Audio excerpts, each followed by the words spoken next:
wakishaokoka wanaweza kuwa navyo, lakini kwa watu ambao hawajaijua kweli hawawezi wakawa na huduma ndani. Ndio faida ambayo tulioko nayo sisi.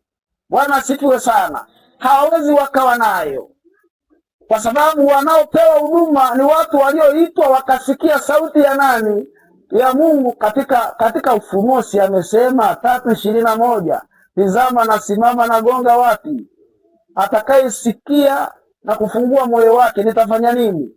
Atakaye. Kwa hiyo kumbe kuna namna Mungu anagonga katika mioyo ya watu wengi, lakini hawasikii. Wewe ulioko hapa umesikia, na kama umesikia ukawepo hapa, kuna huduma ambayo imewekwa ndani yako, na Mungu anapoachilia huduma ameachilia na karama, kwamba ni sawa, nimekuita kuwa mwinjilisti, lakini ili uinjilisti wako utambulike, utatambulika na nini? Halo, Bwana sifiwe sana.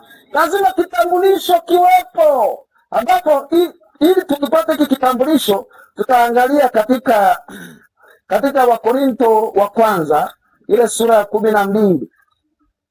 Wakorinto wa kwanza sura ya 12. Tunaangalia utambulisho wa nini? Utambulisho wa huduma. Wakorinto wa kwanza sura 12 kuanzia mstari wa 8 mpaka 28 tutasoma tutakapoishia. Tutaanzia mstari wa 8. Biblia inasema kwamba maana mtu mmoja kwa Roho apewa neno la hekima. Kwa mtu mmoja apewa neno la nini? La hekima, na mwingine la maarifa. Sasa hebu yachambua ya mambo vizuri kabisa, utakwenda kusoma we mwenyewe vizuri, lakini nimeandika hapa kwamba yapo mambo mangapi? Yapo 9, ambapo jambo la kwanza ni hekima. Katika hii Wakorinto imesema, utakwenda kusoma mpaka mstari wa 28. Jambo la kwanza ambacho kitakacho kutambulisha katika huduma ile ambayo Mungu aliyokuitia, kati ya vitu ambavyo viangalie katika hivi 9, unaangalia hekima. Bwana tusaidie sana. Nimesema nini? Hekima. Je, huduma yako inatambulishwa na hekima au kitu gani? Tunaelewa hekima. Hekima ni kutatua jambo.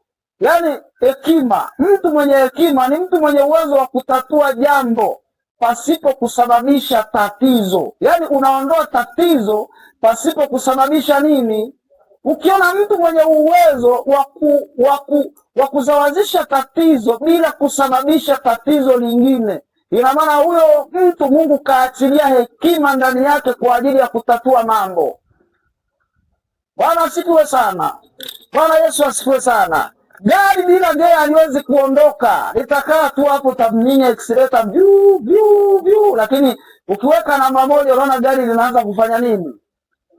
Bwana asifiwe. Ukiweka namba 2 linaongeza mwendo kidogo, ukiweka namba 3 unaona mwendo unazidi kidogo, ukiweka na 4 kule.